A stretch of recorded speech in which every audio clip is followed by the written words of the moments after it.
اے محمد صلی اللہ علیہ وآلہ وسلم، بنی اسرائیل سے پوچھو کہ ہم نے ان کو کتنی کھلی نشانیاں دیں، اور جو شخص خدا کی نعمت کو اپنے پاس آنے کے بعد بدل دے تو خدا سخت عذاب کرنے والا ہے۔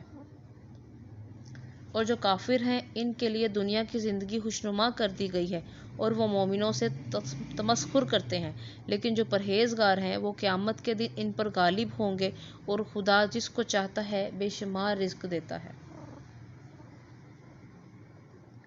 پہلے تو سب لوگوں کا ایک ہی مذہب تھا، لیکن وہ آپس میں اختلاف کرنے لگے، تو خدا نے ان کی طرف بشارت دینے والا اور ڈر سنانے والے پیغمبر بھیجے، اور ان پر سچائی کے ساتھ کتابیں نازل کی، تاکہ جن امور میں لوگ اختلاف کرتے تھے ان کا ان میں فیصلہ کر دیں۔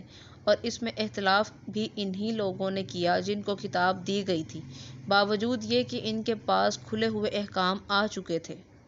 آپس کی ضد سے کیا تو جس امر حق میں وہ اختلاف کرتے تھے، خدا نے اپنی مہربانی سے مومنوں کو اس کی راہ دکھا دی، اور خدا جس کو چاہتا ہے سیدھا رستہ دکھاتا ہے۔ کیا تم یہ خیال کرتے ہو کہ یوں ہی بہشت میں داخل ہو جاؤ گے، اور ابھی تم کو پہلے لوگوں کی سی مشکلیں تو پیش آئیں ہی نہیں؟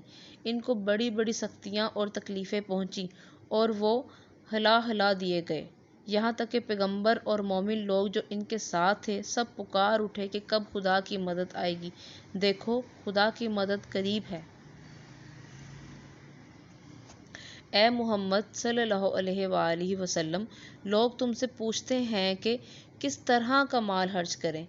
کہہ دو کہ جو مال خرچ کرنا چاہو وہ ماں باپ اور قریب کے رشتہ داروں کو اور یتیموں کو اور محتاجوں کو اور مسافروں کو، اور جو بھلائی تم کرو گے خدا اس کو جانتا ہے۔ مسلمانوں، تم پر خدا کے رستے میں لڑنا فرض کر دیا گیا ہے۔ وہ تمہیں ناگوار تو ہوگا، مگر عجب نہیں کہ ایک چیز تم کو بری لگے اور وہ تمہارے حق میں بھلی ہو، اور عجب نہیں کہ ایک چیز تم کو بھلی لگے اور وہ تمہارے لیے مضر ہو، اور ان باتوں کو خدا ہی بہتر جانتا ہے اور تم نہیں جانتے۔ اے محمد صلی اللہ علیہ وآلہ وسلم، لوگ تم سے عزت والے مہینوں میں لڑائی کرنے کے بارے میں دریافت کرتے ہیں۔ کہہ دو کہ ان میں لڑنا بڑا گناہ ہے، اور خدا کی راہ سے روکنا اور اس سے کفر کرنا، اور مسجد حرام یعنی خانہ کعبہ میں جانے سے اور اہل مسجد کو اس میں نکال دینا خدا کے نزدیک اس سے بھی زیادہ گناہ ہے، اور فتنہ انگیزی خون ریزی سے بھی بڑھ کر ہے۔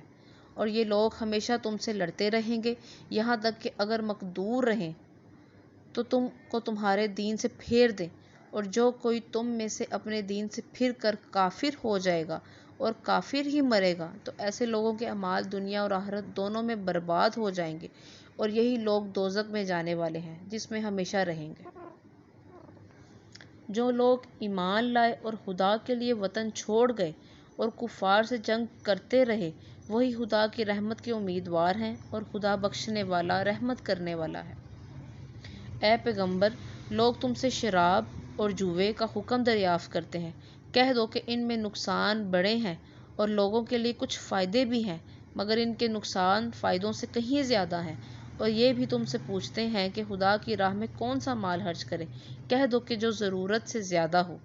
اس طرح خدا تمہارے لیے اپنے احکام کھول کھول کر بیان فرماتا ہے تاکہ تم سمجھو۔ یعنی دنیا اور آخرت کی باتوں میں غور کرو، اور تم سے یتیموں کے بارے میں دریافت کرتے ہیں۔ کہہ دو کہ ان کی حالت کی اصلاح بہت اچھا کام ہے، اور اگر تم ان سے مل جل کر رہنا یعنی خرچ اکٹھا رکھنا چاہو تو وہ تمہارے بھائی ہیں، اور خدا خوب جانتا ہے کہ خرابی کرنے والا کون ہے اور اصلاح کرنے والا کون ہے۔ اور اگر خدا چاہتا تو تم کو تکلیف میں ڈال دیتا، بے شک خدا غالب اور حکمت والا ہے۔